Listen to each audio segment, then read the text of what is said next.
ਸ਼ਲੋਕ ਮਹੱਲਾ ਪਹਿਲਾ।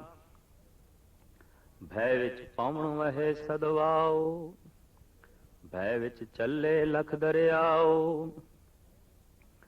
ਭੈ ਵਿੱਚ ਅਗਨ ਕਢੇ ਵੇਗਾਰ, ਭੈ ਵਿੱਚ ਧਰਤੀ ਦੱਬੀ ਭਾਰ। ਭੈ ਵਿੱਚ ਇੰਦ ਫਿਰੇ ਸਿਰ ਭਾਰ, ਭੈ ਵਿੱਚ ਰਾਜਾ ਧਰਮ ਦੁਆਰ। ਭੈ ਵਿੱਚ ਸੂਰਜ, ਭੈ ਵਿੱਚ ਚੰਦ, ਕੋਹ ਕਰੋੜੀ ਚਲਤ ਨ ਅੰਤ। ਭੈ ਵਿੱਚ ਸਿੱਧ ਬੁੱਧ ਸੁਰਨਾਥ, ਭੈ ਵਿੱਚ ਆਡਾਣੇ ਆਕਾਸ਼। ਭੈ ਵਿੱਚ ਜੋਧ ਮਹਾਬਲ ਸੂਰ, ਭੈ ਵਿੱਚ ਆਵੇ ਜਾਵੇ ਪੂਰ। ਸਗਲਿਆਂ ਭਉ ਲਿਖਿਆ ਸਿਰਲੇਖ, ਨਾਨਕ ਨਿਰਭਉ ਨਿਰੰਕਾਰ ਸਚ ਏਕ। ਆਸਾ ਦੀ ਵਾਰ ਦਾ ਇਹ ਪਾਵਨ ਪਵਿੱਤਰ ਸ਼ਲੋਕ ਜੋ ਗੁਰੂ ਨਾਨਕ ਦੇਵ ਜੀ ਮਹਾਰਾਜ ਨੇ ਚੌਥੀ ਪੌੜੀ ਦੇ ਨਾਲ ਜੋੜਿਆ ਹੈ, ਜਿਸ ਵਿੱਚ ਸਤਿਗੁਰੂ ਦੇਵ ਜੀ ਮਹਾਰਾਜ ਨੇ ਇਹ ਫਰਮਾਨ ਕੀਤਾ ਹੈ ਕਿ ਭੈ ਮਨੁੱਖ ਦੀ ਇੱਕ ਲੋੜ ਹੈ, ਭੈ ਪ੍ਰਭੂ ਦੀ ਇੱਕ ਦੇਣ ਹੈ। ਮਨੁੱਖ ਜਿਸ ਭੈ ਨੂੰ ਪੈਦਾ ਕਰਦਾ ਹੈ ਉਹ ਇੱਕ ਰੋਗ ਹੈ। ਈਸ਼ਵਰ ਜੋ ਇੱਕ ਭੈ ਦਿੰਦਾ ਹੈ ਉਹ ਸੁਰੱਖਿਆ ਹੈ। ਮਨੁੱਖ ਜਿਸ ਭੈ ਨੂੰ ਪੈਦਾ ਕਰਦਾ ਹੈ ਉਹ ਪੀੜਾ ਹੈ, ਉਹ ਬੋਝ ਹੈ, ਉਹ ਤਣਾਅ ਹੈ। ਪਰ ਈਸ਼ਵਰ ਜਿਸ ਭੈ ਨੂੰ ਦਿੰਦਾ ਹੈ ਉਹ ਪ੍ਰਫੁੱਲਤਾ ਹੈ, ਖੇੜਾ ਹੈ, ਖੁਸ਼ੀ ਹੈ। ਜਿੱਥੇ ਮਨੁੱਖ ਦਾ ਪੈਦਾ ਕੀਤਾ ਹੋਇਆ, ਸਵੰ ਇਜਾਦ ਕੀਤਾ ਹੋਇਆ ਭੈ ਹਿਰਦੇ ਨੂੰ ਮੈਲਾ ਕਰਦਾ ਹੈ, ਉੱਥੇ ਪ੍ਰਭੂ ਦਾ ਭੈ ਹਿਰਦੇ ਨੂੰ ਸ਼ੁੱਧ ਕਰ ਦਿੰਦਾ ਹੈ। ਭੈ ਪਈਏ ਤਨ ਖੀਣ ਹੋਏ, ਲੋਭ ਰਤ ਵਿੱਚੋਂ ਜਾਏ। ਜਿਉਂ ਬੈ ਸੰਤਰ ਧਾਤ ਸੁਧ ਹੋਏ, ਤਿਉ ਹਰ ਕਾ ਭਉ ਦੁਰਮਤ ਮੈਲ ਗਵਾਏ। ਪ੍ਰਭੂ ਦਾ ਭੈ, ਅਕਾਲ ਪੁਰਖ ਦਾ ਭੈ ਮਨੁੱਖ ਦੀ ਤਮਾਮ ਦੁਰਮਤੀ ਨੂੰ ਸਾੜ ਦਿੰਦਾ ਹੈ, ਮਨੁੱਖ ਦੇ ਤਮਾਮ ਮਾੜੇ ਵਿਚਾਰਾਂ ਨੂੰ ਛੀਣ ਕਰ ਦਿੰਦਾ ਹੈ, ਖਤਮ ਕਰ ਦਿੰਦਾ ਹੈ। ਇਸ ਵਾਸਤੇ ਭੈ ਮਨੁੱਖ ਦੀ ਇੱਕ ਲੋੜ ਹੈ, ਤੇ ਭੈ ਨਾਲ ਹੀ ਵਸਤੂ ਦੀ ਤੇ ਹਸਤੀ ਦੀ ਹੋਂਦ ਹੈ। ਇਹ ਈਸ਼ਵਰੀ ਭੈ ਇੱਕ ਪਾਸੇ ਕਰ ਦਈਏ, ਮਨੁੱਖ ਦੀਆਂ ਖੁਸ਼ੀਆਂ, ਮਨੁੱਖ ਦਾ ਆਨੰਦ, ਮਨੁੱਖ ਦਾ ਖੇੜਾ ਸਾਰਾ ਨਸ਼ਟ ਹੋ ਜਾਏਗਾ।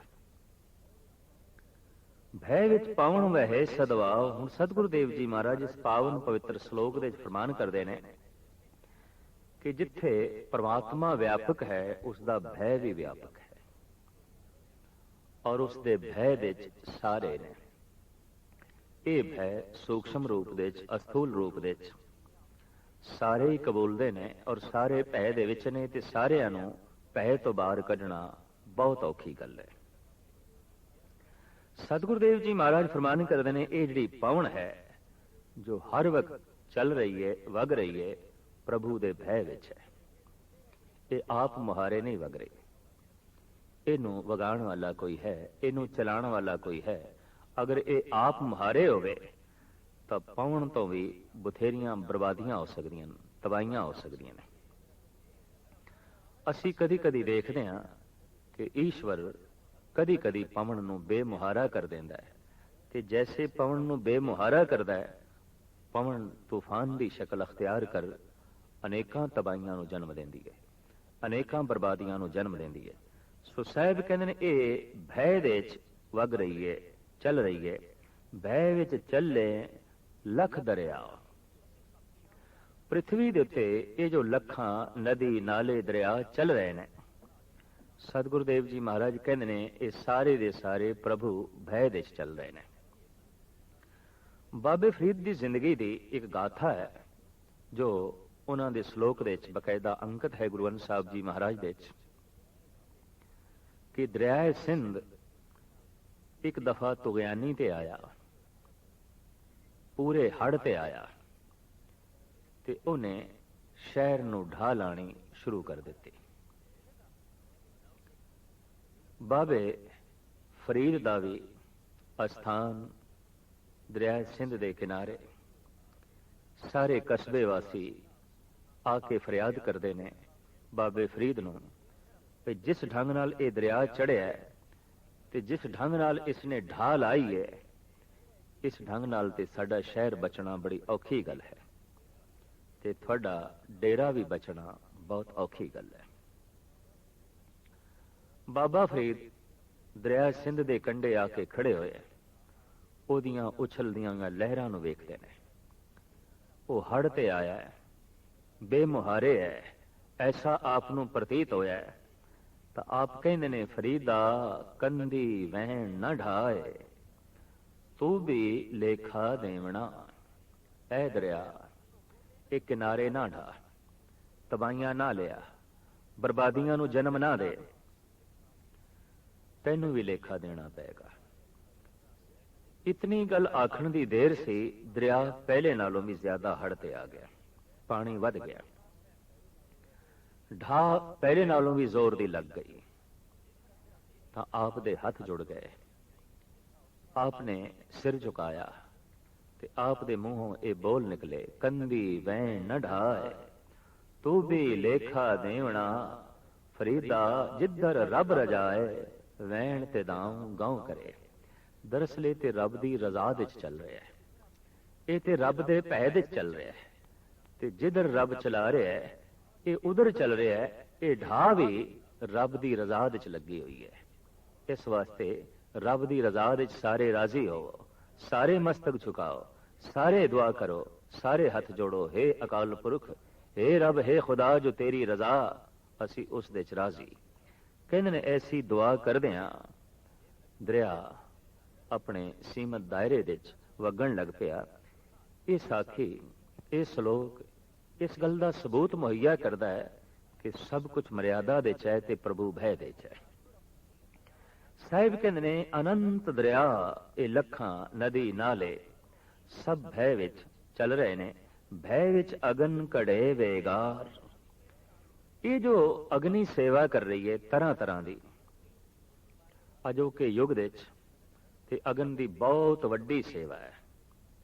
ਰੇਲਾਂ, ਮੋਟਰਾਂ, ਗੱਡੀਆਂ ਅੱਗ ਦੇ ਆਸਰੇ ਤੇ ਚੱਲ ਰਹੀਆਂ ਨੇ, ਔਰ ਇਸ ਤੋਂ ਇਲਾਵਾ ਬੜੇ ਬੜੇ ਕਾਰਖਾਨੇ ਅੱਗ ਦਾ ਹੀ ਇਸਤੇਮਾਲ ਕਰ ਰਹੇ ਨੇ। ਮਨੁੱਖ ਦੇ ਸਰੀਰ ਵਿੱਚ ਪਾਚਨ ਸ਼ਕਤੀ ਤੇ ਜ਼ਿੰਦਗੀ ਦੇਣ ਦਾ ਕੰਮ ਅੱਗ ਕਰ ਰਹੀ ਹੈ। ਅੱਗ ਬਹੁ ਪੱਖੀ ਸੇਵਾ ਵਿੱਚ ਜੁਟੀ ਹੋਈ ਹੈ। ਸਾਹਿਬ ਕਹਿੰਦੇ ਨੇ ਇਹ ਵੀ ਭੈ ਦੇ ਚ ਹੈ। ਅਗਰ ਇਹ ਮਰਿਆਦਾ ਚ ਨਾ ਹੋਵੇ, ਭੈ ਦੇ ਚ ਨਾ ਹੋਵੇ, ਤੇ ਐਸਾ ਵੀ ਹੋ ਸਕਦਾ ਹੈ ਅੱਗ ਠੰਡੀ ਹੋ ਸਕਦੀ ਹੈ। ਅੱਗ ਸੇਕ ਦੇਣ ਦੀ ਥਾਂ ਤੇ ਠੰਡ ਦੇਣ ਲੱਗ ਪਵੇ, ਤੇ ਜੇ ਅੱਗ ਠੰਡ ਦੇਣ ਲੱਗ ਪਵੇ ਤਾਂ ਅੱਗ ਅੱਗ ਹੀ ਨਾ ਰਹੀ। ਅੱਗ ਦੀ ਜੋ ਸੇਵਾ ਹੈ ਉਹ ਸੇਵਾ ਹੀ ਨਾ ਰਹੀ। ਤਾਂ ਸਤਿਗੁਰੂ ਦੇਵ ਜੀ ਮਹਾਰਾਜ ਕਹਿੰਦੇ ਨੇ ਇੱਥੇ ਜੋ ਅਗਨੀ ਹੈ ਇਹ ਵੀ ਪ੍ਰਭੂ ਦੇ ਭੈ ਦੇ ਚੱਲ ਰਹੀ ਹੈ। ਕਹਿੰਦੇ ਨੇ ਕਬੀਰ ਦੇ ਘਰ ਨੂੰ ਜਦ ਅੱਗ ਲੱਗੀ ਤੇ ਘਰ ਸਾਰਾ ਜਲ ਕੇ ਖਾਕ ਹੋਇਆ, ਖੱਡੀ ਵੀ ਜਲ ਗਈ, ਕੱਪੜੇ ਵੀ ਜਲ ਗਏ, ਸਾਜੋ ਸਮਾਨ ਸਾਰਾ ਜਦ ਘਰ ਦਾ ਜਲਿਆ। ਤੇ ਆਪ ਕਹਿੰਦੇ ਨੇ, ਆਪੇ ਪਾਵਕ ਆਪੇ ਪਵਨਾ, ਜਾਰੇ ਖਸਮ ਤਾਂ ਰਾਖੇ ਕਵਨਾ। ਇਹ ਖਸਮ, ਅੱਜ ਤੂੰ ਮੇਰੇ ਘਰ ਦੇ ਚ ਆਇਆ ਹੈ ਅੱਗ ਦੇ ਰੂਪ ਵਿੱਚ, ਅੱਜ ਤੂੰ ਮੇਰੇ ਘਰ ਦੇ ਚ ਆਇਆ ਹੈ ਪਵਨ ਦੇ ਰੂਪ ਵਿੱਚ, ਤੇ ਜਦ ਤੂੰ ਹੀ ਮੇਰਾ ਘਰ ਸਾੜਨਾ ਹੈ ਤੇ ਬਚਾਏਗਾ ਕੌਣ? ਜਦ ਤੂੰ ਹੀ ਅੱਗ ਹੈ ਤੇ ਮੇਰੇ ਘਰ ਨੂੰ ਲੱਗੀ ਹੈ, ਇਹ ਪ੍ਰਭੂ ਹੁਣ ਹੋਰ ਕੌਣ ਰਖਵਾਲਾ ਹੋਵੇਗਾ? ਹੁਣ ਹੋਰ ਕੌਣ ਬਚਾਵੇਗਾ? ਅੱਗ ਦੇ ਵਿੱਚ ਵੀ ਅਕਾਲ ਪੁਰਖ ਦਾ ਰੂਪ ਵੇਖਣਾ, ਭਾਵ ਉਹਦੀ ਰਜ਼ਾ ਵੇਖਣਾ, ਉਹਦਾ ਹੁਕਮ ਵੇਖਣਾ, ਅੱਗ ਨੂੰ ਵੀ ਪ੍ਰਭੂ ਦੀ ਮਰਿਆਦਾ ਦੇ ਵਿੱਚ ਵੇਖਣਾ, ਇਹ ਭਗਤਾਂ ਦੀ ਇੱਕ ਦ੍ਰਿਸ਼ਟੀ ਹੁੰਦੀ ਹੈ, ਇਹ ਭਗਤਾਂ ਦੀ ਇੱਕ ਸੋਚਣੀ ਹੁੰਦੀ ਹੈ। ਤੋ ਸਤਿਗੁਰੂ ਦੇਵ ਜੀ ਮਹਾਰਾਜ ਕਹਿੰਦੇ ਨੇ, ਭੈ ਵਿੱਚ ਅਗਨ ਘੜੇ ਵੇਗਾਰ, ਭੈ ਵਿੱਚ ਧਰਤੀ ਦੱਬੀ ਭਾਰ। ਅਨੇਕਾਂ ਤਰ੍ਹਾਂ ਦੇ ਭਾਰ ਦੇ ਥੱਲੇ ਦਬੀ ਇਹ ਧਰਤੀ, ਜਿਹਦੇ ਉੱਤੇ ਪਹਾੜ ਨੇ, ਦਰਿਆ ਨੇ, ਦਰਖਤ ਨੇ, ਪਸ਼ੂ ਪੰਖੀ ਨੇ, ਮਨੁੱਖ ਨੇ, ਅਨੇਕਾਂ ਤਰ੍ਹਾਂ ਦਾ ਬੋਝ ਲੈ ਕੇ ਜੋ ਇਹ ਧਰਤੀ ਦੱਬੀ ਹੋਈ ਖੜੀ ਹੈ। ਸਤਿਗੁਰੂ ਦੇਵ ਜੀ ਕਹਿੰਦੇ ਨੇ ਇਹ ਵੀ ਭੈ ਦੇ ਚ, ਇਹ ਵੀ ਕਿਸੇ ਮਰਿਆਦਾ ਚ, ਇਹ ਬੇਮਰਿਆਦਾ ਨਹੀਂ, ਇਹ ਪ੍ਰਭੂ ਦੇ ਭੈ ਤੋਂ ਬਿਨਾ ਨਹੀਂ। ਅਗਾਂਹ ਚਲ ਕੇ ਆਪ ਫਰਮਾਨ ਕਰਦੇ ਨੇ, ਭੈ ਵਿੱਚ ਇੰਦਰ ਫਿਰੇ ਸਿਰ ਭਾਰ, ਭੈ ਵਿੱਚ ਰਾਜਾ ਧਰਮ ਦੁਆਰ, ਭੈ ਵਿੱਚ ਇੰਦਰ ਫਿਰੇ ਸਿਰ ਭਾਰ। ਇੰਦਰ ਬੱਦਲ ਜੋ ਸਿਰ ਦੇ ਉੱਪਰ ਮੰਡਲਾ ਰਹੇ ਨੇ, ਇਸਲਾਮ ਦੇ ਵਿੱਚ ਪਾਣੀ ਦੇ ਦੇਵਤੇ ਨੂੰ ਖਵਾਜਾ ਖਿਜਰ ਕਹਿੰਦੇ ਨੇ, ਸਾਡੇ ਦੇਸ਼ ਦੇ ਵਿੱਚ ਇੰਦਰ ਕਹਿੰਦੇ ਨੇ। ਬੱਦਲ ਉੱਪਰ ਮੰਡਲਾ ਰਹੇ ਨੇ, ਸਾਹਿਬ ਕਹਿੰਦੇ ਨੇ ਇਹ ਵੀ ਪਏ ਦੇ ਵਿੱਚ ਕਿਸੇ ਮਰਿਆਦਾ ਦੇ ਵਿੱਚ ਉੱਪਰ ਮੰਡਲਾਉਂਦੇ ਪਏ ਨੇ ਤੇ ਫਿਰ ਬਰਸਦੇ ਪਏ ਨੇ। ਇਹ ਜੋ ਰਾਜਾ ਧਰਮਰਾਜ ਹੈ, ਜੋ ਜੀਵਾਂ ਦੇ ਲੇਖ ਲਿਖਦਾ ਹੈ, ਇਹ ਜਿਹੜੀ ਮਰਿਆਦਾ ਹੈ ਇਹ ਵੀ ਪ੍ਰਭੂ ਦੇ ਭੈ ਦੇ ਚ ਹੈ। ਭੈ ਦੀ ਉਲੰਘਣਾ ਹੋਈ ਤੇ ਬੇਤਰਤੀਬੀ ਹੋ ਜਾਂਦੀ ਹੈ। ਇਸ ਵਾਸਤੇ ਪ੍ਰਭੂ ਦਾ ਭੈ ਐਸਾ ਹੈ, ਕੋਈ ਵੀ ਜੜ ਚੇਤਨ ਉਸ ਦੀ ਉਲੰਘਣਾ ਨਹੀਂ ਕਰ ਸਕਦਾ। ਤੋ ਸਤਿਗੁਰਦੇਵ ਜੀ ਮਹਾਰਾਜ ਕਹਿੰਦੇ ਨੇ ਇਹ ਧਰਤੀ ਜਿੱਥੇ ਭਾਰ ਲੈ ਕੇ ਖੜੀ ਹੈ, ਉੱਥੇ ਸਿਰਾਂ ਦੇ ਉੱਤੇ ਭਾਰ ਬਣ ਕੇ ਤੇ ਪਾਣੀ ਵਰਸਾ ਰਿਹਾ ਜੋ ਇੰਦਰ ਹੈ, ਇਹ ਵੀ ਭੈ ਦੇ ਚ ਹੈ। ਔਰ ਇਹ ਧਰਮਰਾਜ ਜੋ ਜੀਵਾਂ ਦੇ ਕਰਮ ਪਿਆ ਲਿਖਦਾ ਹੈ, ਇਹ ਵੀ ਭੈ ਦੇ ਚ ਹੈ। ਭੈ ਵਿੱਚ ਸੂਰਜ, ਭੈ ਵਿੱਚ ਚੰਦ, ਕੋਹ ਕਰੋੜੀ ਚਲਤ ਨਾ ਅੰਤ, ਜੋ ਅਨੰਤ ਕੋ ਕਰੋੜਾਂ ਮੀਲ ਦੀ ਯਾਤਰਾ ਕਰਦੇ ਨੇ। ਚੰਦਰਮਾ, ਸੂਰਯ ਇਤਿਆਦਿ, ਇਹ ਸਾਰੇ ਦੇ ਸਾਰੇ ਭੈ ਦੇ ਵਿੱਚ ਨੇ, ਮਰਿਆਦਾ ਦੇ ਵਿੱਚ ਨੇ। ਸਤਿਗੁਰਦੇਵ ਜੀ ਮਹਾਰਾਜ ਅਗਾਂਹ ਚੱਲ ਕੇ ਕਹਿੰਦੇ ਨੇ ਭੈ ਵਿੱਚ ਜੋਧ ਮਹਾਬਲ ਸੂਰ, ਭਾਵੇਂ ਕੋਈ ਜੋਧਾ ਹੈ, ਮਹਾਬਲੀ ਹੈ, ਸੂਰਮਾ ਹੈ, ਪਰ ਉਹ ਵੀ ਭੈ ਦੇ ਚ ਹੈ, ਉਹ ਵੀ ਡਰ ਦੇ ਚ ਹੈ। ਕਦੀ ਬਗੌਰ ਮੁਤਾਲਾ ਕਰੀਏ, ਡਰ ਬਿਹੂਨ ਕੋਈ ਵੀ ਨਹੀਂ ਹੈ। ਸਤਿਗੁਰ ਆਪ ਕਹਿੰਦੇ ਨੇ ਸਗਲ ਸਮਗਰੀ ਡਰੇ ਬਿਆਪੀ, ਬਿਨ ਡਰ ਕਰਨੇ ਹਾਰਾ, ਕਉ ਨਾਨਕ ਭਗਤਨ ਕਾ ਸੰਗੀ, ਭਗਤ ਸੋਏ ਦਰਬਾਰਾ। ਤੋ ਸਾਹਿਬ ਫਰਮਾਨ ਕਰਦੇ ਨੇ ਇਹ ਯੋਧੇ, ਇਹ ਮਹਾਬਲੀ, ਇਹ ਸੂਰਮੇ ਸਾਰੇ ਭੈ ਦੇ ਚ ਨੇ। ਭੈ ਵਿੱਚ ਆਵੇਂ ਜਾਵੇਂ ਪੂਰ, ਜ਼ਿੰਦਗੀਆਂ ਦੇ ਪੂਰਾਂ ਦੇ ਪੂਰ ਜੋ ਜੰਮਦੇ ਨੇ ਮਰਦੇ ਨੇ, ਭੈ ਦੇ ਚ ਨੇ। ਚਾਹੇ ਬੱਚਾ ਹੈ, ਚਾਹੇ ਜਵਾਨ ਹੈ, ਚਾਹੇ ਬੁੱਢਾ ਹੈ, ਇਹ ਜੋ ਜਨਮ ਚੱਲ ਰਿਹਾ ਹੈ, ਇਹ ਜੋ ਮਰਨ ਚੱਲ ਰਿਹਾ ਹੈ, ਇਹ ਪੂਰਾਂ ਦੇ ਪੂਰ ਜੋ ਆ ਰਹੇ ਨੇ, ਜਾ ਰਹੇ ਨੇ, ਸਾਰਿਆਂ ਦੇ ਉੱਤੇ ਭੈ ਦਾ ਲੇਖ ਲਿਖਿਆ ਹੋਇਆ ਹੈ। ਭਾਵ ਸਭ ਦੇ ਅੰਦਰ ਭੈ ਚੱਲ ਰਿਹਾ ਹੈ ਤੇ ਭੈ ਵਿਆਪਕ ਰੂਪ ਦੇ ਵਿੱਚ ਹਰ ਇੱਕ ਦੇ ਅੰਦਰ ਕੰਮ ਕਰ ਰਿਹਾ ਹੈ ਔਰ ਵੱਖ-ਵੱਖ ਕੰਮ ਕਰ ਰਿਹਾ ਹੈ।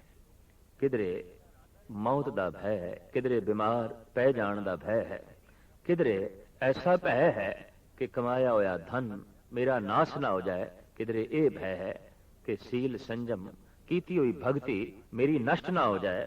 ਤੋ ਭੈ ਮਨੁੱਖ ਦੀ ਸੁਰੱਖਿਆ ਹੈ, ਭੈ ਪ੍ਰਮਾਤਮਾ ਵੱਲੋਂ ਦੁੱਖ ਤੇ ਤਕਲੀਫ ਨਹੀਂ। ਅਗਰ ਬਿਮਾਰ ਹੋ ਜਾਣ ਦਾ ਭੈ ਨਾ ਹੋਵੇ ਤੇ ਮਨੁੱਖ ਇਤਨਾ ਖਾਵੇ ਕਿ ਪਸ਼ੂਆਂ ਨੂੰ ਵੀ ਮਾਤ ਕਰ ਦੇਵੇ। ਇਹ ਬਿਮਾਰ ਹੋ ਜਾਣ ਦਾ ਭੈ ਮਨੁੱਖ ਨੂੰ ਸੰਜਮ ਦੇ ਚ ਰੱਖਦਾ ਹੈ। ਅਗਰ ਵਿਕਾਰਾਂ ਦੇ ਚ ਮਲੀਨ ਹੋਣ ਦਾ ਭੈ ਨਾ ਹੋਵੇ ਤੇ ਮਾਨਸਿਕ ਰੋਗੀ ਹੋਣ ਦਾ ਭੈ ਨਾ ਹੋਵੇ, ਤਾਂ ਫਿਰ ਜਗਤ ਵਿੱਚ ਕੋਈ ਵੀ ਸਦਾਚਾਰੀ ਨਹੀਂ ਰਹੇਗਾ, ਸਾਰੇ ਦੁਰਾਚਾਰੀ ਬਣ ਜਾਣਗੇ। ਭੈ ਕਰਕੇ ਹੀ ਕੋਈ ਸਦਾਚਾਰੀ ਹੈ, ਭੈ ਕਰਕੇ ਹੀ ਕੋਈ ਸੰਜਮੀ ਹੈ, ਭੈ ਕਰਕੇ ਕੋਈ ਜੋਧ ਹੈ, ਮਹਾਬਲੀ ਹੈ, ਸੂਰਮਾ ਹੈ। ਦਰਅਸਲ ਭੈ ਮਨੁੱਖ ਦੀ ਜੀਵਾਂ ਦੀ ਆਂਤਰਿਕ ਸੁਰੱਖਿਆ ਹੈ, ਨਾ ਕਿ ਇੱਕ ਪੀੜਾ ਹੈ, ਨਾ ਕਿ ਇੱਕ ਦੁੱਖ ਹੈ। ਤੋ ਸਾਹਿਬ ਫਰਮਾਨ ਕਰਦੇ ਨੇ ਭੈ ਵਿੱਚ ਰਾਜਾ ਧਰਮ ਦੁਆਰ, ਭੈ ਵਿੱਚ ਸੂਰਜ, ਭੈ ਵਿੱਚ ਚੰਦ, ਕੋ ਕਰੋੜੀ ਚਲਤ ਨ ਅੰਤ, ਭੈ ਵਿੱਚ ਸਿੱਧ ਬੁੱਧ ਸੁਰਨਾਰ। ਜੀਵਨ ਨੂੰ ਭੈ ਵਿੱਚ ਰੱਖ ਕੇ, ਪ੍ਰਭੂ ਭੈ ਵਿੱਚ ਰੱਖ ਕੇ ਕੋਈ ਸਿੱਧ ਬਣਿਆ, ਕੋਈ ਬੁੱਧ ਬਣਿਆ, ਕੋਈ ਦੇਵਤਾ ਬਣਿਆ, ਕੋਈ ਨਾਥ ਬਣਿਆ। ਰੱਬੀ ਭੈ ਨੂੰ ਇੱਕ ਪਾਸੇ ਕਰ ਦਈਏ, ਨਾ ਕੋਈ ਦੇਵਤਾ ਬਣ ਸਕਦਾ ਹੈ, ਨਾ ਕੋਈ ਨਾਥ ਬਣ ਸਕਦਾ ਹੈ, ਨਾ ਕੋਈ ਬੁੱਧ ਬਣ ਸਕਦਾ ਹੈ, ਨਾ ਕੋਈ ਸਿੱਧ ਬਣ ਸਕਦਾ ਹੈ। ਸਿੱਧੀਆਂ ਪ੍ਰਾਪਤ ਹੁੰਦੀਆਂ ਨੇ ਦਰਅਸਲ ਪ੍ਰਾਕਿਰਤਿਕ ਪਰਮਾਤਮਾ ਦੇ ਭੈ ਨੂੰ ਮੰਨ ਕੇ। ਬੁੱਧ ਪ੍ਰਾਪਤ ਹੁੰਦੀ ਹੈ ਆਪਣੇ ਆਪ ਨੂੰ ਮਰਿਆਦਾ ਵਿੱਚ ਰੱਖ ਕੇ, ਪ੍ਰਭੂ ਭੈ ਨੂੰ ਮੰਨ ਕੇ। ਔਰ ਇਸੇ ਤਰੀਕੇ ਨਾਲ ਆਤਮ ਪ੍ਰਕਾਸ਼ ਦਾ ਚਾਨਣਾ ਹੋ ਜਾਂਦਾ, ਦੀਵਾ ਜਲ ਜਾਂਦਾ, ਮਨੁੱਖ ਦੇਵਤਾ ਬਣ ਜਾਂਦਾ ਹੈ। ਪਰ ਬਣਨ ਦਾ ਢੰਗ ਹੈ ਪ੍ਰਭੂ ਦਾ ਭੈ। ਕੋਈ ਨਾਥ ਬਣ ਜਾਂਦਾ ਹੈ, ਭਾਵ ਆਪਣੇ ਜੀਵਨ ਨੂੰ ਨੱਥ ਪਾ ਲੈਂਦਾ ਹੈ, ਸਾਰੀਆਂ ਇੰਦਰੀਆਂ ਨੂੰ ਨੱਥ ਪਾ ਲੈਂਦਾ ਹੈ, ਨਾਥ ਬਣ ਜਾਂਦਾ ਹੈ। ਤਾਂ ਇਹ ਪ੍ਰਭੂ ਭੈ ਤੋਂ ਬਿਨਾਂ ਇਤਨੀ ਉੱਚ ਪਦਵੀ ਦਾ ਪ੍ਰਾਪਤ ਕਰਨਾ ਕਠਿਨ ਹੈ। ਭੈ ਵਿੱਚ ਆਡਾਣੇ ਆਕਾਸ਼, ਇਹ ਜੋ ਤਣੇ ਹੋਏ ਆਕਾਸ਼, ਇਹ ਜੋ ਵਿਆਪਕ ਰੂਪ ਵਿੱਚ ਖੜੇ ਉੱਪਰ ਆਕਾਸ਼ ਨੇ, ਸਤਿਗੁਰਦੇਵ ਜੀ ਮਹਾਰਾਜ ਕਹਿੰਦੇ ਨੇ ਇਹ ਵੀ ਭੈ ਦੇ ਚ ਨੇ। ਭੈ ਵਿੱਚ ਜੋਧ ਮਹਾਬਲ ਸੂਰ, ਭੈ ਵਿੱਚ ਆਵੇਂ ਜਾਵੇਂ ਪੂਰ। ਮਹਾਰਾਜ ਫਰਮਾਨ ਕਰਦੇ ਨੇ ਕਿ ਜਿਤਨੇ ਸੂਰਮੇ ਨੇ, ਮਹਾਬਲੀ ਨੇ, ਇਹ ਭੈ ਦੇ ਚ ਨੇ ਤੇ ਸਾਰੀਆਂ ਹੀ ਜੀਵਾਂ ਦੇ ਸਿਰ ਦੇ ਉੱਤੇ ਭੈ ਦਾ ਲੇਖ ਬਕਾਇਦਾ ਤੌਰ ਤੇ ਲਿਖਿਆ ਹੋਇਆ ਹੈ। ਕੋਈ ਐਸਾ ਜੀਵ ਨਹੀਂ ਜਿਹਦੇ ਮੱਥੇ ਦੇ ਉੱਤੇ ਇਹ ਭੈ ਦਾ ਲੇਖ ਲਿਖਿਆ ਹੋਇਆ ਨਹੀਂ। ਆਖਿਰ ਕੋਈ ਐਸਾ ਵੀ ਹੈ ਜਿਹਦੇ ਮੱਥੇ ਤੇ ਨਾ ਹੋਵੇ? ਤਾਂ ਮਹਾਰਾਜ ਕਹਿੰਦੇ ਨੇ ਹਾਂ, ਸਗਲਿਆਂ ਭਉ ਲਿਖਿਆ ਸਿਰਲੇਖ, ਨਾਨਕ ਨਿਰਭਉ ਨਿਰੰਕਾਰ ਸਚ ਏਕ। ਮਹਾਰਾਜ ਕਹਿੰਦੇ ਨਿਰਭਉ, ਭੈ ਤੋਂ ਰਹਿਤ, ਤੇ ਕੇਵਲ ਉਹੀ ਹੈ ਜਿਹੜਾ ਆਕਾਰ ਤੋਂ ਰਹਿਤ ਹੈ। ਔਰ ਕੇਵਲ ਉਹ ਇੱਕੋ ਇੱਕ परिपूर्ण परमात्मा है जो आकार तो रहत है, भय तो रहत है। जद कोई प्रभु दा भय मन लैंदा है तां फिर संसार विच निर्भय हो जाता है, ते प्रभु दा भय उसनूं शुद्ध कर देंदा है, प्रभु दा भय उसनूं निर्मल कर देंदा है, प्रभु दा भय आत्मिक आनंद तक लै जांदा है। इस वास्ते प्रभु दा भय मनुख मात्र दी एक लोड़ है, एक सुरक्षा है और एक बहुत वड्डी दात है जो जीवां दी झोली च परिपूर्ण परमात्मा ने पाके रखी है। मौत का भय है, पशु पंखी कीड़े मकोड़े अपने आप को सुरक्षित थां ते लै जांदे ने, अपने आप को बचाने की कोशिश करते हैं। ये भय जे सारियां दे च ना होवे तां ना कोई अपनी तन की हिफाजत करे ते ना ही कोई अपने मन की हिफाजत करे। तो भय आंतरिक सुरक्षा है, बैरूनी सुरक्षा है। दूसरा श्लोक साहिब श्री गुरु नानक देव जी महाराज दा, नानक निर्भव निरंकार और केते राम रवाल। निर्भव ते केवल निरंकार है, आकार तो रहत जो परिपूर्ण परमात्मा है। होर कितने राम इत्यादक जो कहे जाते हैं ते रवाल ने, प्रभु के चरणों की खाक ने। भाव ईश्वर के सामने कुछ भी नहीं है, ये ईश्वर की कृत ने, ये जगत के करता नहीं, ये ईश्वर की कृत है। तो साहिब कहते हैं होर केते राम रवाल, रवाल कहते हैं खाक नूं, होर कितने ही राम प्रभु के चरणों की खाक ने। केतियां कन कहानियां केते वेद विचार, कितने कृष्ण जी दियां गल्लां आखियां जांदियां ने, कथावां आखियां जांदियां ने, कितने ही वेद विचारक ने। साहिब कहते हैं ये सब भय दे च ने, सारे परमात्मा दे भय दे च ने। केते नच्चे मंगते गिड़ मिड़ पूरे ताल, कितने ऐसे नृतकार ने नचदे ने टपदे ने ताल दे च, पर उन्हां दे अंदर भाव इको ही काम करता है, जगत दे पदार्थ की मंग। उन्हां दा नचना, उन्हां दा टपना, उन्हां दा ताल दा पूरना केवल दुनियावी मंग ते खड़ा है। अगां चल के आप कहते हैं बाजारी बाजार में आए कढ़े बाजार। इस तरह दे जिहड़े नाटककार ने, नचण वाले ने, मंगते ने, बाजार विच आके तमाशा करते हैं और तरह तरह के कौतक वो जगत नूं विखांदे ने। और कौतक विखांदे आया कुछ गाउंदे ने। की गाउंदे ने? गावे राजे राणियां बोले आल पताल। गांदे ने राजे राणियां दे किस्से, गीत गांदे ने, महिमा गायन करते ने राजियां दियां, राणियां दियां, और बोले आल पताल ऐसा बोलते ने कि जैसे पाताल तो आवाज आ रही होवे, आकाश तो आवाज आ रही होवे। भाव समझ तो परे दी गल। ऐसे बोल बोलते ने जो समझते च नहीं आते। गीत गाते ने उन्हों दे जो हो गुजरे राजे ने, हो गुजरियां राणियां ने। लख टकणियां के मुंदड़े, लख टकियां के हार। नचन लगिया वो अपने तन नूं सवारदे ने बड़े बेशकीमत गहणियां नाल। बड़े सुंदर कपड़े पहनते ने, बहुत सोहने गहने पहनते ने, राजियां दी नकल करते ने, राणियां दा रूप धारण करते ने, तरह तरह के गीत गाते ने, अपने आप नूं इस ढंग नाल सवार के। पर साहिब कहते हैं जित तन पाइए नानका से तन होवे छार। जिस तन दे उत्ते सुंदर कपड़े पाए जाते हैं, सोहने गहने सजाए जाते हैं, तन नूं खूबसूरत बनाया जाता है, अंत दे ये तन छार हो जाता है, मिट्टी हो जाता है। ज्ञान न गली ढूंढई कथना करड़ा सार। ज्ञान नचन टप्पण नाल थोड़ी मिलता है, ज्ञान राजे राणियां दे गीत सुनाण नाल थोड़ी मिलता है।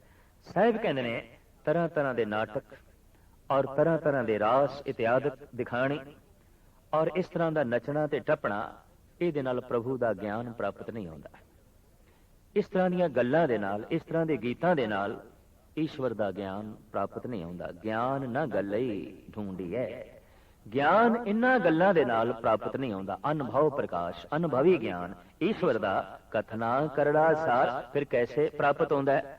महाराज कहते एक कथन करना इतना औखा है जिवें लोहे नूं दंदां नाल चबाना होवे। जैसे लोहे नूं ਦੰਦਾਂ ਨਾਲ ਚਬਾਣਾ ਅਤਿਅੰਤ ਕਠਿਨ ਹੈ, ਇਵੇਂ ਪ੍ਰਭੂ ਦਾ ਗਿਆਨ ਜ਼ਬਾਨ ਦੇ ਨਾਲ ਪੂਰਨ ਤੌਰ ਤੇ ਕਥਨ ਕਰਨਾ ਔਖਾ ਹੈ। ਕਰਮ ਮਿਲੇ ਤਾਂ ਪਾਈਏ, ਹੋਰ ਹਿਕਮਤ ਹੁਕਮ ਖੁਆਰ। ਜੇ ਬਖਸ਼ਿਸ਼ ਹੋਵੇ ਉਸ ਅਕਾਲ ਪੁਰਖ ਦੀ, ਜੇ ਰਹਿਮਤ ਹੋਵੇ ਉਸ ਪਰਿਪੂਰਨ ਪ੍ਰਮਾਤਮਾ ਦੀ, ਤਾਂ ਪ੍ਰਾਪਤ ਹੋ ਜਾਂਦਾ ਹੈ। ਮਨੁੱਖ ਦੀਆਂ ਹੋਰ ਸਾਰੀਆਂ ਸਿਆਣਪਾਂ, ਮਨੁੱਖ ਦੀਆਂ ਹੋਰ ਸਾਰੀਆਂ ਚਤਰਾਈਆਂ ਖੁਆਰੀ ਨੂੰ ਹੀ ਜਨਮ ਦਿੰਦੀਆਂ ਨੇ। ਇਤਨੀ ਗੱਲ ਸਪਸ਼ਟ ਹੈ ਕਿ ਪ੍ਰਮਾਤਮਾ ਪ੍ਰਸਾਦ ਨਾਲ ਮਿਲਦਾ ਹੈ, ਪ੍ਰਯਾਸ ਨਾਲ ਨਹੀਂ।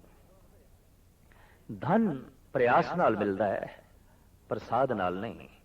ਧਰਮ ਪ੍ਰਸਾਦ ਨਾਲ ਮਿਲਦਾ ਹੈ, ਪ੍ਰਯਾਸ ਨਾਲ ਨਹੀਂ। ਪਦਾਰਥ ਪ੍ਰਯਾਸ ਨਾਲ ਮਿਲਦਾ ਹੈ, ਪ੍ਰਸਾਦ ਨਾਲ ਨਹੀਂ।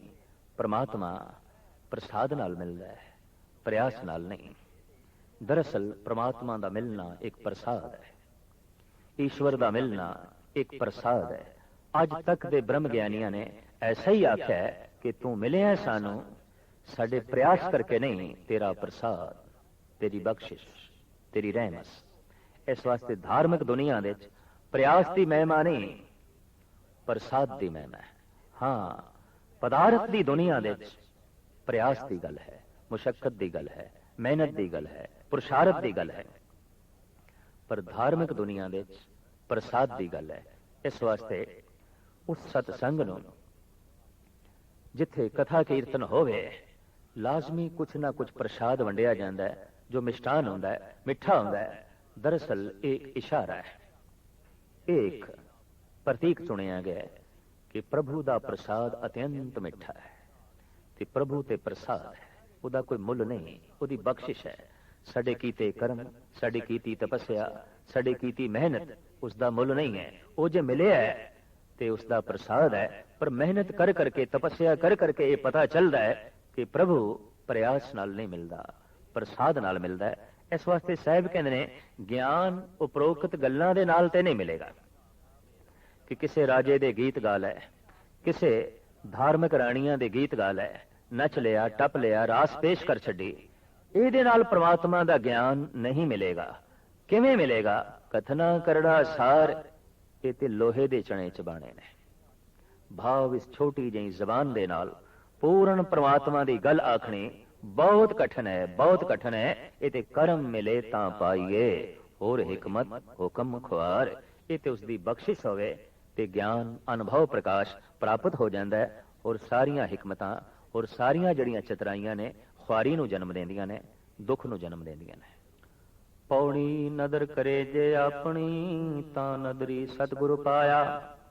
ਇਹੋ ਜਿਉ ਬਹੁਤੇ ਜਨਮ ਭਰਮਿਆ, ਤਾਂ ਸਤਿਗੁਰ ਸ਼ਬਦ ਸੁਣਾਇਆ। ਸਤਿਗੁਰੂ ਜੇ ਵਡਦਾਤਾ ਕੋ ਨਹੀਂ, ਸਭ ਸੁਣਿਓ ਲੋਕ ਸਵਾਇਆ। ਸਤਿਗੁਰੂ ਮਿਲਿਏ ਸੱਚ ਪਾਇਆ, ਜਿਨੀ ਵਿੱਚੋਂ ਆਪ ਗਵਾਇਆ। ਜਿਨੀ ਸੱਚੋ ਸੱਚ ਬੁਝਾਇਆ। ਇਸ ਪੌੜੀ ਦੇ ਸਾਹਿਬ ਸ੍ਰੀ ਗੁਰੂ ਨਾਨਕ ਦੇਵ ਜੀ ਮਹਾਰਾਜ ਪ੍ਰਮਾਨ ਕਰ ਰਹੇ ਨੇ, ਜੇ ਉਹ ਆਪਣੀ ਬਖਸ਼ਿਸ਼ ਕਰੇ, ਰਹਿਮਤ ਕਰੇ, ਤੇ ਉਸ ਦੀ ਸਭ ਤੋਂ ਵੱਡੀ ਰਹਿਮਤ ਦਾ ਸਦਕਾ ਬਹੁਤ ਵੱਡੀ ਪ੍ਰਾਪਤੀ ਆਉਂਦੀ ਹੈ। ਕਿਸ ਦੀ? ਸਤਿਗੁਰੂ ਦੀ। ਕੋਈ ਸਤਿਗੁਰੂ ਮਿਲ ਪੈਂਦਾ ਹੈ, ਗਿਆਨ ਮਿਲ ਪੈਂਦਾ ਹੈ, ਸਤ ਦਾ ਪ੍ਰਕਾਸ਼ ਮਿਲ ਪੈਂਦਾ ਹੈ। ਇਹ ਸਭ ਤੋਂ ਵੱਡੀ ਬਖਸ਼ਿਸ਼ ਹੈ ਔਰ ਇਹ ਸਭ ਤੋਂ ਵੱਡੀ ਪ੍ਰਾਪਤੀ ਹੈ। ਇਹੋ ਜੀ ਬਹੁਤੇ ਜਨਮ ਭਰਮਿਆ, ਤਾਂ ਸਤਿਗੁਰ ਸ਼ਬਦ ਸੁਣਾਇਆ। ਬਹੁਤ ਜਨਮ ਤੱਕ ਜੀਵ ਭਟਕਦਾ ਰਿਹਾ, ਜੰਮਦਾ ਰਿਹਾ, ਮਰਦਾ ਰਿਹਾ। ਆਖਿਰ ਇਸ ਜਨਮ ਮਰਨ ਦੇ ਗੇੜੇ 'ਚ ਪੈ ਰਹੇ ਇਸ ਜੀਵ ਦੇ ਉੱਤੇ ਪ੍ਰਭੂ ਦੀ ਬਖਸ਼ਿਸ਼ ਹੋਈ। ਕੱਢੀਏ ਇਸ ਨੂੰ ਗੇੜੇ ਦੇ ਚੋਂ, ਕੱਢੀਏ ਇਸ ਨੂੰ ਚੱਕਰ ਦੇ ਚੋਂ। ਤਾਂ ਕੀ ਸਤਿਗੁਰ ਦਾ ਮਿਲਾਪ ਕਰਾ ਦਿੱਤਾ ਤੇ ਸਤਿਗੁਰ ਤੋਂ ਫਿਰ ਬੋਲ ਸੁਣੇ, ਤਾਂ ਸਤਿਗੁਰ ਸ਼ਬਦ ਸੁਣਾਇਆ। ਤਾਂ ਫਿਰ ਸਤਿਗੁਰ ਦਾ ਸ਼ਬਦ ਸੁਣਿਆ, ਸਤਿਗੁਰ ਦੀ ਵਿਚਾਰ ਸੁਣੀ, ਸਤਿਗੁਰ ਦੇ ਬੋਲ ਸੁਣਿਆ। ਸਤਿਗੁਰ ਮਿਲਿਏ ਸੱਚ ਪਾਇਆ, ਜਿਨੇ ਵਿੱਚੋਂ ਆਪ ਗਵਾਇਆ। ਸਾਹਿਬ ਕਹਿੰਦੇ ਨੇ, ਜੈਸੇ ਸਤਿਗੁਰ ਦਾ ਸ਼ਬਦ ਸੁਣਿਆ, ਇੱਕ ਤੇ ਬੋਧ ਹੋਇਆ ਕਿ ਅਸੀਂ ਬਹੁਤ ਜਨਮ ਤੱਕ ਭਟਕਦੇ ਰਹੇ ਹਾਂ। ਸਤਿਗੁਰ ਦਾ ਸ਼ਬਦ ਪਹਿਲਾ ਬੋਧ ਇਹੀ ਕਰਾਂਦਾ ਹੈ, ਕਿਉਂਕਿ ਜੈਸੇ ਸਤਿਗੁਰ ਦਾ ਮਿਲਾਪ ਹੁੰਦਾ ਹੈ ਤਾਂ ਇਹ ਬੋਧ ਹੁੰਦਾ ਹੈ ਕਿ ਬਹੁਤ ਜਨਮ ਭਟਕਦੇ ਰਹੇ ਹਾਂ।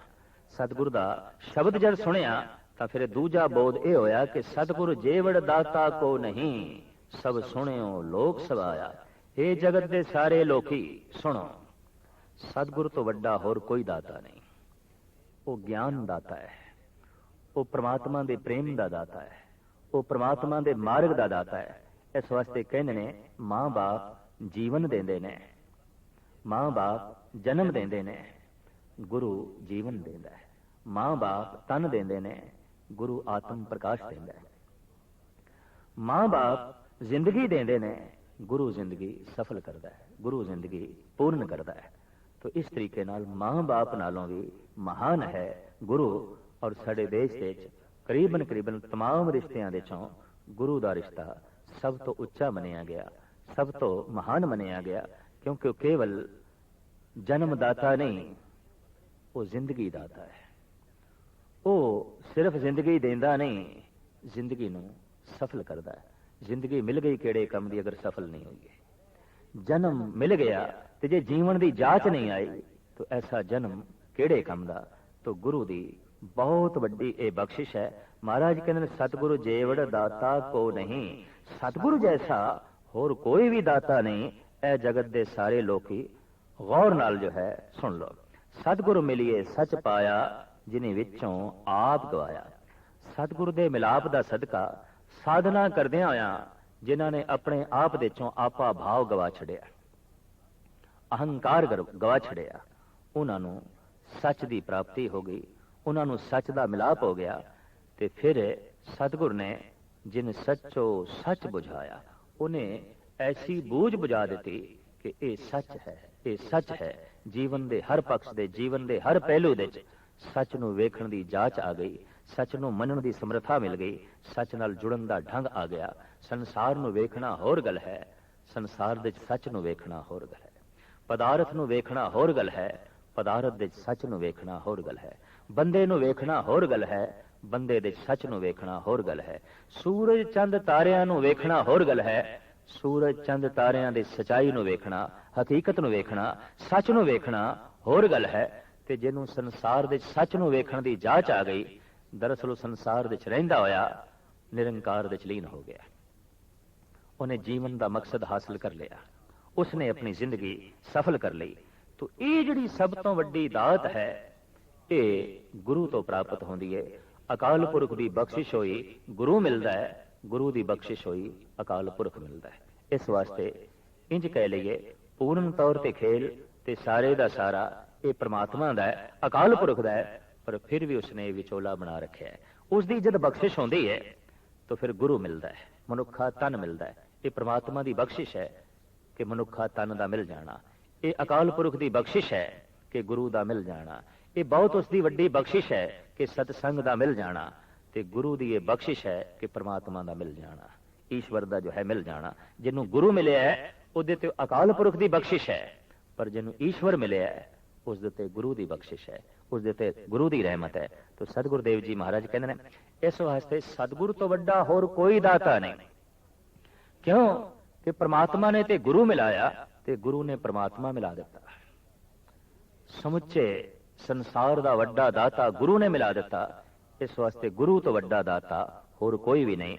इस पौड़ी दे गुरु की महिमा है। ते साहिब कहते गुरु का जिहड़ा ज्ञान है, ये जिहड़ा हासिल करना है, ये राजे राणियां दे गीत नाल नहीं, किसे कहानियां दे नाल नहीं, बल्कि एक महान साधना दे नाल, गुरु दा बचन मन के, गुरु दा शब्द सुन के उस सच नूं प्राप्त करना है और उस सच नाल जुड़ना है।